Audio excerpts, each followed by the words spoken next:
It's Neva from Manic Mama Musings, and welcome back to 100 Days of Halloween, day 19. So last night we watched Missing Link. That was an awesome movie for being an well, I like animated movies, but I thought it was a pretty good movie. I give it 2 thumbs up. I would watch it gladly again. What did you think of it, babe? I absolutely loved it. I loved the main characters.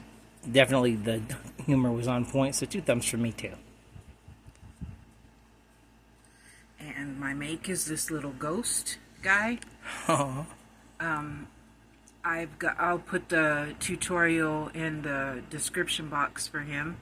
I followed a tutorial, but I think he's adorable.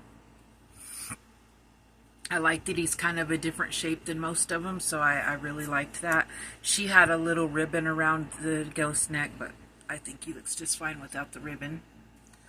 And what movie are we watching tonight? Oh, yay, Ghostbusters on Tubi. Woohoo!